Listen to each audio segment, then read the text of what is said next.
بسم اللہ الرحمن الرحیم۔ السلام علیکم۔ مولانا روم کی قیا کا پلٹی پیر شمس تبریزی، جو حضرت مولانا جلال الدین رومی کے شیخ تھے، اپنے زمانے کے بہت بڑے اولیاء اللہ میں ان کا شمار ہوتا ہے۔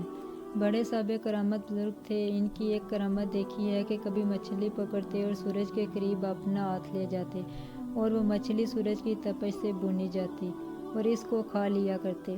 اتنے بڑے صاحب کرامت بزرگ، لیکن ان کی پوری زندگی اس طرح گزری کہ وہ تو اللہ اللہ کرتے رہتے اور لوگ جو ان کو بزرگ مانتے تھے وہ اس لیے ان کے پاس آتے تھے کہ حضرت ہمارے لیے دعا کر دیجئے، فلاں مقدمہ چل رہا ہے، تجارت ٹھپ ہو گئی ہے، وغیرہ وغیرہ، یعنی صرف دنیا کے لیے آتے۔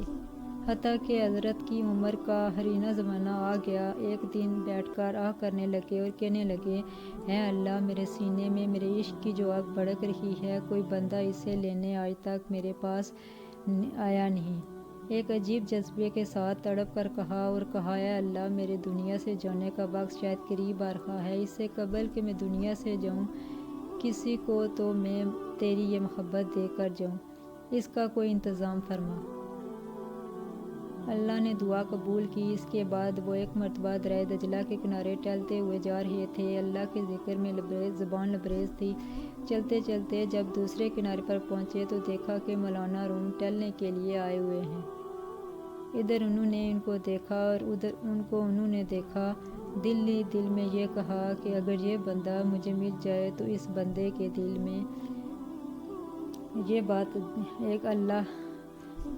میں یہ بات آ گئی کہ ایک اللہ کا ولی یہاں آیا ہوا ہے، اس کی خدمت میں جا کر کچھ فیض حاصل کرنا چاہیے۔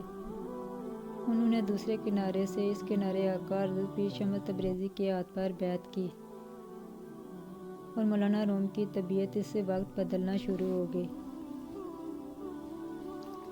مولانا روم اس زمانے کے بہت بڑے عالم تھے اور وہ اس زمانے کے بادشاہ کے نواسے تھے۔ مولانا روم خوارزم مملکت کے بادشاہ کے نواسے ہیں۔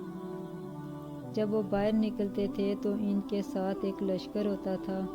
بڑی شان و شوکت کے ساتھ سوار ہو کر نکلتے تھے۔ بڑے بڑے علماء ان کی رکاب پکڑ کر چلتے تھے اور اس زمانے میں انہوں نے اپنے علم کا لوہا منوا لیا۔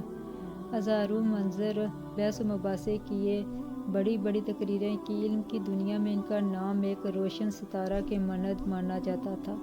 لیکن مولانا روم کہتے ہیں، جب تک شمس تبریزی کے ہاتھ پر میں نے بیعت نہیں کی تھی اور جب تک ان کی جوتیاں سیدھی نہیں کی، مجھے علم نہیں بیعت آج تک مجھے علم معلوم نہیں ہوا کہ علم کیا ہے۔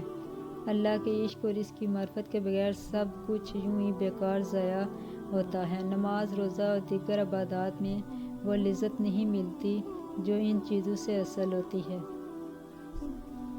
مولانا روم نے مثنوی شریف لکھی اور ان کی کوئی کتاب مثنوی کے علاوہ دنیا میں مشہور نہیں ہے۔